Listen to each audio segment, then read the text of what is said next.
back by popular demand. This is the Turnbucklepad podcast on YouTube.com. Respect wrestling or get out.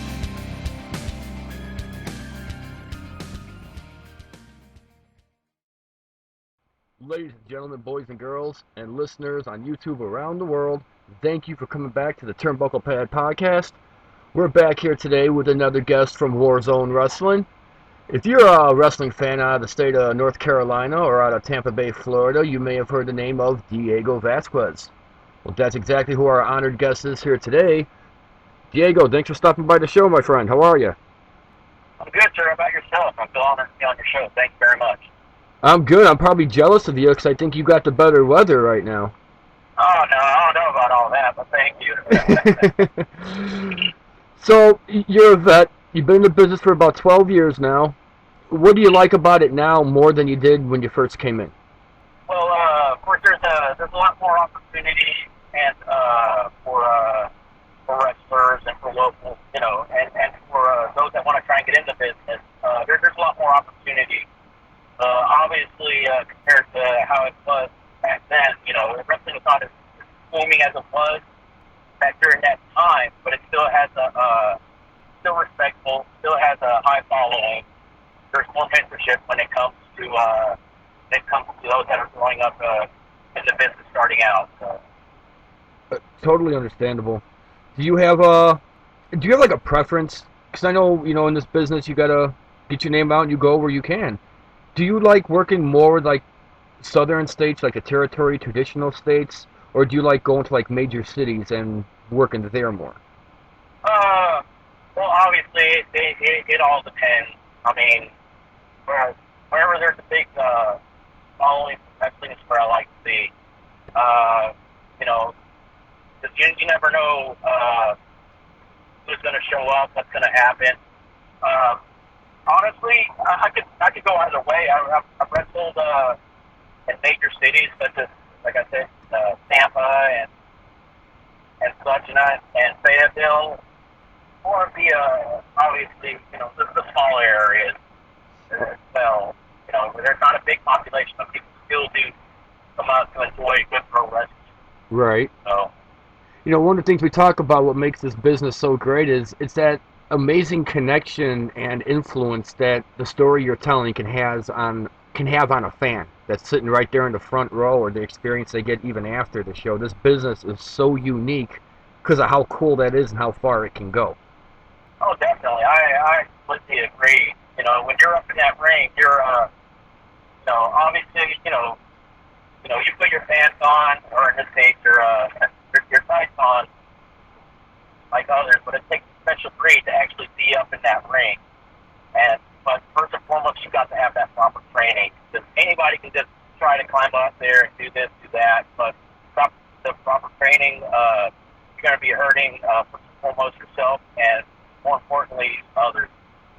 So train, get into it, ask questions, and eventually one day you'll be up in there, and you'll be looking pretty much at yourself, at where you were out in that crowd before you first started. Yeah.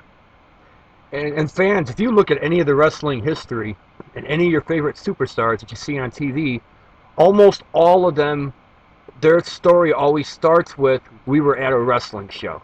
And look what kind of dreams were achieved. So, I think a lot of the guys you're going to hear from Warzone, and even on our previous podcast, it all starts somewhere. Where was your start, Diego? Honestly, believe it or not, my start was with Youth Frontier Wrestling Alliance back in 1996.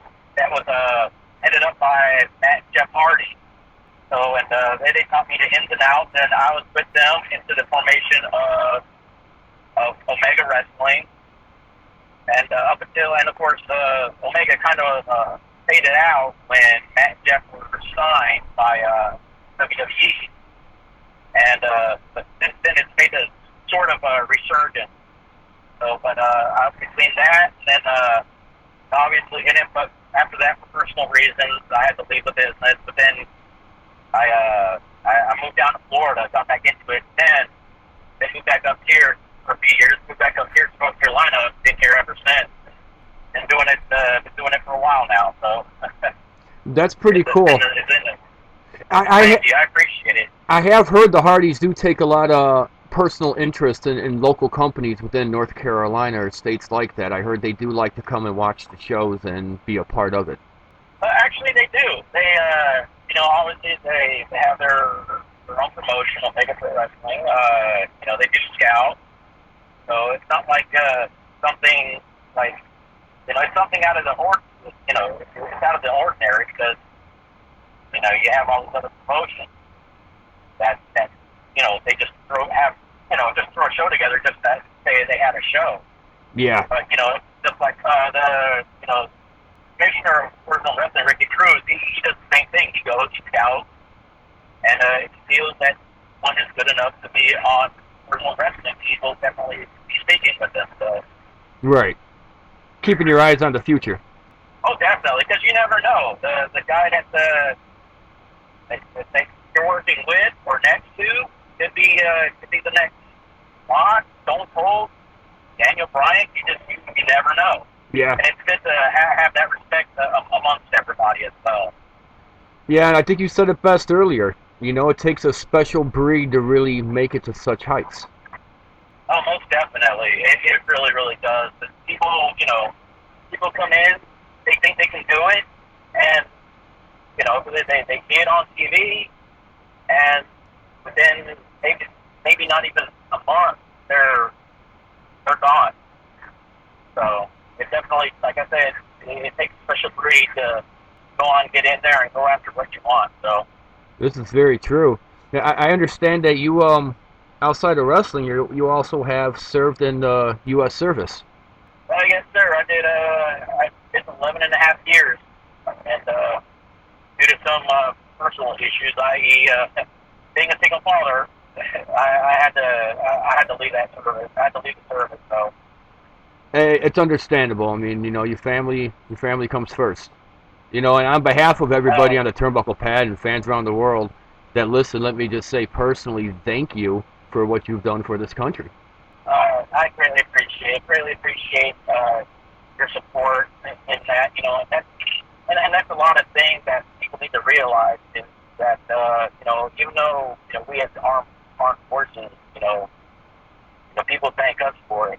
For our service, we need to thank all of you as well for supporting us. Because without that support, our morale would be down, and we wouldn't want to, do our job with full attention. So right. I greatly appreciate you and thank you as well. I always see similarities sometimes. It's like we're all on the same team. If we're not there with you, we're back here supporting, looking out, doing what we can on this end. But we're all on the same team, and it's just like in pro wrestling, the whole show all together, we're all on the same team.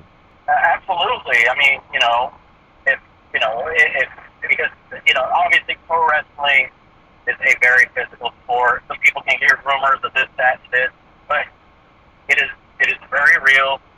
Injuries happen, and it's unfortunate that even lives have been lost inside of the ring. Yeah. And that's a sad situation. Yeah. So, when one thing happens to the worker, no matter who it is, the wrestler, it doesn't just affect them or their family. It affects all of us as well. It's the spirit of course, the camaraderie. We all have to have each other's backs. We all need to have each other's backs. Even if there's heat or bad blood between themselves, still though that respect's got to be there. Yeah.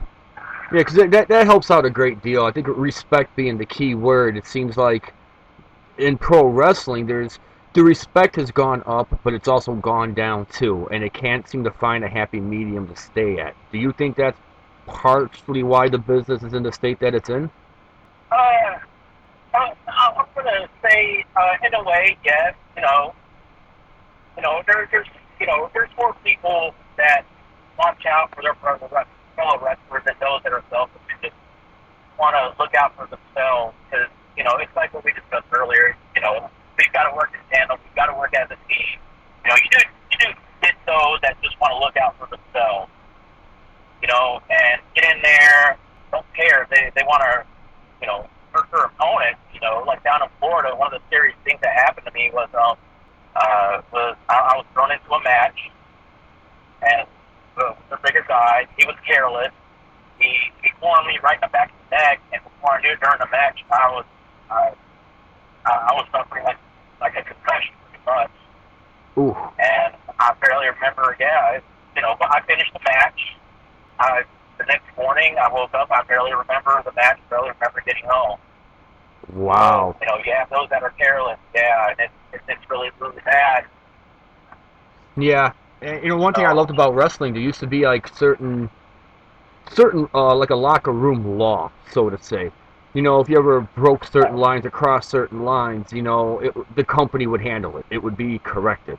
But it seems now, because of the way the world is, a company can't necessarily use the locker room law anymore because people are so quick to sue.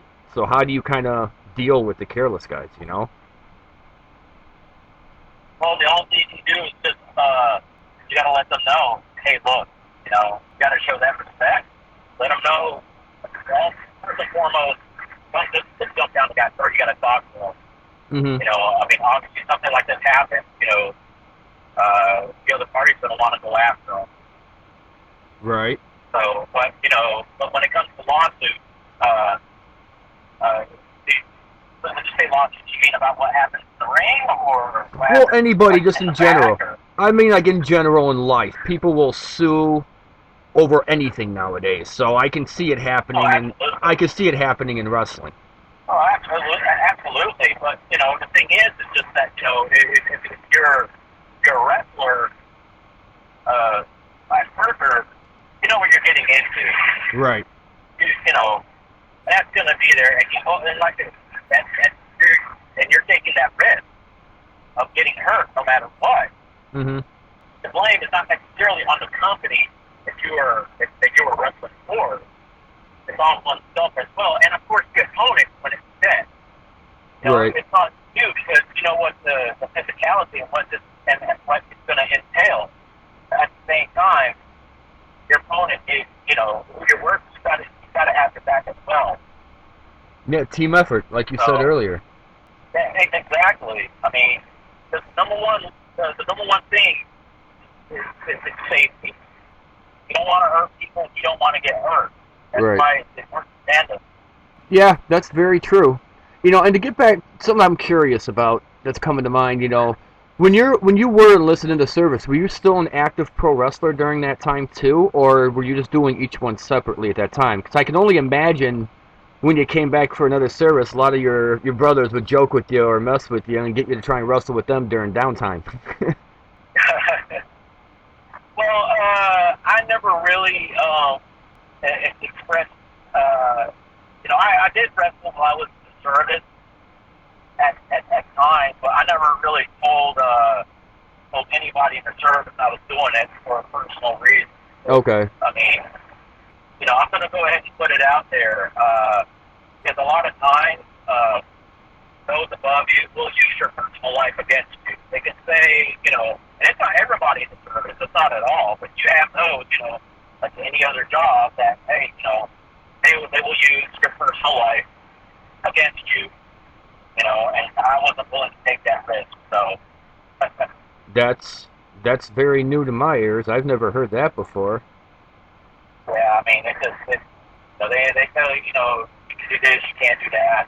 So, I mean, I honestly, I kept it within my friend, circle of my friends, stuff like that. But when it came to, the service, I try to keep that as separate as much as possible. I completely understand. I think that should be done that way as well. I think some wrestlers, they don't know who they are in real life from what they're doing in wrestling. Well, it's like you said, you never know. I mean, I knew soldiers that Entertaining Command fully supported them doing it. And they would even come out to the shows and cheer that soldier on that was in their unit. And they were astounded and blown away by how much, pro wrestling and the service were incorporated within each other. But I myself never took that chance. But pro wrestling and being in the service work hand in hand in a positive way for me. So. Well, that's good. I mean, there always are values to get out of something, right? Oh, absolutely. And believe it or not, I started out in professional wrestling before I joined service, and it gave me that type of confidence to go out and serve and do what I needed to do. But at the same time, being in the service, being in the service helped me get in shape and for the years of professional wrestling. So. It still says a lot, though. Like I said, I don't think there's any sports entertainment or sports company on this planet that can really make a difference and an impact in a fan's life like wrestling can. Oh, definitely not. They could say it was this guy, that guy. It's a superhero, whatnot. But professional wrestlers are more than likely the closest thing to a superhero that these fans, that these children have. I mean, I'm not picking against those that play, pro football or baseball, basketball, whatnot. But they're all pretty much singular. It's like they all wear the same uniform. They all know the same. They all have pretty much almost. Notice I said almost the same skill set. But professional wrestling, one comes out, another comes out. You don't know what skill set they have. Right. I mean, so there's a different variety of not just our skills, but who we are and what we look like. So you definitely get a big variety, get a big difference. And in professional wrestling, everyday worries with the fans are tossed out the window, and there they are cheering for their favorite, booing their favorite villain, cheering for their favorite hero. What's going to happen? Is good going to conquer the evil, or is evil going to come out on top? I mean, I think it's a big relief of everyday life for wrestling fans. Yeah, it's definitely a good distraction from the everyday struggles. Almost definitely. Well, fans, we're getting close to hitting our time with Mr. Diego Vasquez, but before we go, Diego, how can fans find you and keep up with you? They can find me on Facebook at Diego Vasquez, or on the Warzone Wrestling Facebook page. All right. And, yeah, definitely. And I welcome anybody, hey, entrepreneur requests or whatnot. And, I'm not going to shy away. So, but I was just going to say, any way to, to speak with fans, maybe at shows them approach me, Good. You sound like a guy who's really grateful just to be a part of the business and living out a dream. Oh, it definitely is. And, the thing is, everybody strives for the top. I mean, professional wrestling is just like, it's like Hollywood. You have all these actors and actresses, that go to school, that try to make it, and it's the same with professional wrestling. You have so many out there, not just in the United States, but the world over, trying to make it to the big spot. And just the fact that, if you don't make it to the top, necessarily, such as, for example, WWE, TNA, ROH, I mean, just the fact that you're in there speaks volume on who you are and your character. Yeah. So, but, again, I must emphasize, get the proper training first. If without the proper training, anybody can step in the ring, but it really takes certain set skills to really stand out. Totally agreed. Totally agreed upon. Well, fans, that's all the time we got today. Diego, thanks again for coming on to the show and spending some time with us. And once again, too, for, the time you spent in the service and what you did for everybody, a million times thank you over. The words can't say that enough. Until then, fans, this has been my guest, Diego Vasquez. I'm Mikestover. This has been the Turnbucklepad Podcast. We'll see you next time.